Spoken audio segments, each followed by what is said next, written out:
I don't remember moving to London. Good morning. Hi. Well, the Subaru's kind of been put on hold. I've got a bunch of other stuff to do. So one of those things is Maxima, doing some brakes on it. Gonna do some front brakes. Already tightened down the drive belt. That was the other complaint they had.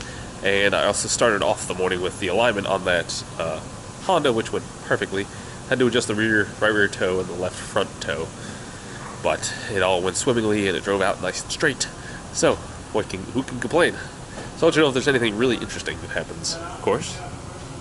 So guess what? It's time for the Subaru. Yay! Here it is in all of its leaky glory. Leaking up there at the head. Also, we've got coolant leak somewhere. I have to figure out where that's coming from, whether it's from the radiator or from somewhere else. Interesting thing, you could say that the exhaust is a little screwed, because they tried to stop an exhaust rattle, is my guess, with a bolt through there, and also the guess of Chat as well. And they just thought if they put a screw through it, pulled it together, it would stop an exhaust rattle, and they probably made it worse. So, it's looking pretty good. We're going to pull out the motor and then do the head gaskets outside the car, because that's a lot easier. So, let's get started. Alright, so I said we got the Subaru in. Woo! Started like after lunch. It's about 4 o'clock I think right now. I've been getting help, 4:30, getting help by one of my friends who's a Subaru expert. And yeah, we are rocking them, pretty much ready to pull it out here in just a minute. Got everything disconnected, got all the crap over there, all this crap over here. I got the transmission separated. I just gotta make sure the torque converter's staying in there, and then I'll hook it and pull it. We'll be ready to go. So, I'm very pleased with this thus far. Dave has been an immense help, and I'm really happy that I stream automotive, because he's found me on here, and I'm like, I want to do a Subaru because I have Dave. Maybe he'll be able to help me, and he is. So, thank you, Dave. He also does artwork on Twitch. If you ever see that, he likes to make a lot of clay sculptures. So, just check him out. I'll put a link for his stream in the description too, so you guys can go check him out and his really, really sexy, bodacious butt babes.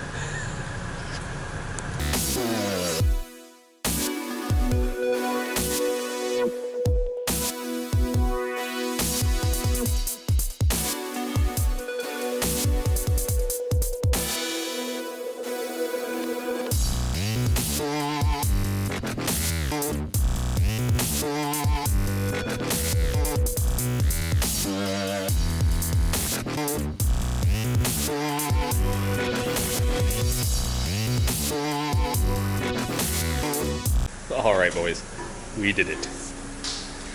There's the engine. It's all out on the stand.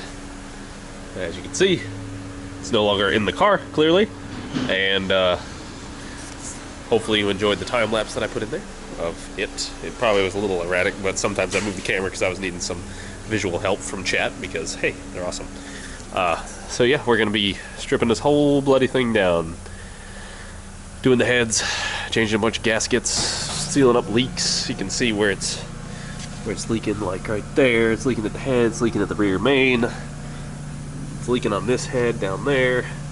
This thing's just a mess. So we're gonna solve all that tomorrow. We're gonna get it all broke down. We're gonna have to send off the heads to get those cut and shaved down. So resurfaced is the best way of putting it. So I don't know how long that'll take. Anyway, there's another thing I want to tell you guys about, which was these flashlights. Somebody asked me the other day what kind of flashlights I used. These are Sabers, and they are the most amazing flashlights I've ever had. I love them to death. You got obviously the very bright light side here, and it's super duper uber thin, so I can stick it in between things, and it's also got a little tip light. And so the reason I love it is things like this. You can't see something? Yeah, you can. You can just stuff it in there and easily see all the things. Like people are trying to use flashlights from up here to see that bolt down there, and you can just slide it right in. Giggity. So I'll put a link to the exact model this is, because this one you can twist it and turn it and rotate it back and forth. This is one of them. My other ultra favorite one is my wireless hood light. Same company.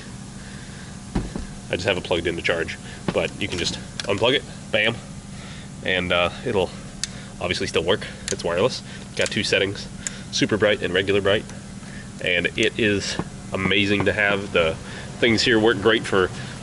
They work great for under the hood in the car. I've used it in the car several times. It's super convenient because you're trying to work on something in the car and you don't want to have to carry a flashlight around, or you're trying to pull off the dash or something. Just hook it up to the top and you can run it for hours on the battery, and then when it runs out of battery, if you're still there, you can plug it in. No big deal. So it's got great battery life too. I've used it plenty of times and never had to plug it in. I'll just set it over there to charge when I'm done with it, and it works great. So I just wanted to let you guys know that. And I also love ATD. They sent me that hood light, which is amazing. So thank you all for watching very much. We're going to get all this stuff done tomorrow, and I will see you guys later.